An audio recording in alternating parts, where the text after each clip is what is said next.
Sir आज जे काही झाला प्रकार त्याबद्दल आपण काय सांगणार? मी माझ्या गावात मतदान करायला गेलो, मतदान करून आलो आणि माझ्या गावातून येताना उमरी हे गाव लागते, तिथं मी थांबलो. तो माझा नेहमीचाच रस्ता आहे आणि आमच्या काँग्रेसच्या बूथवर थांबलो. त्याच्या अगोदर पोलिसाची गाडी येऊन गेली होती. पोलिसाच्या गाडीवाल्याने सांगितलं का तुम्ही 2च खुर्च्या ठेवा आणि तिकडं 8-8 खुर्च्या टाकून लॅपटॉप टाकून लोक बसले होते आणि मला माझे कार्यकर्ते सांगून राहिले होते का सर तिथं 8 लोक कसे बा, आम्हाला 2च सांगितले.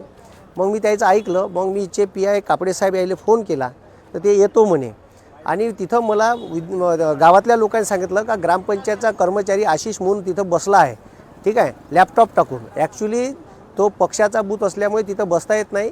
कलेक्टर साहेबांनी आणि SDO साहेबांनी BLOसाठी आतमध्ये जागा दिली आहे आणि सरकारी कर्मचाऱ्याला त्याच्या बूथवर बसायचा अधिकार नाही आहे.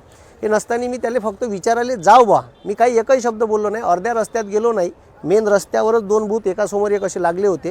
तर सरळ तो गुंडा प्रवृत्तीचा आणि आमदार पंकज भोयरचा पिलांटू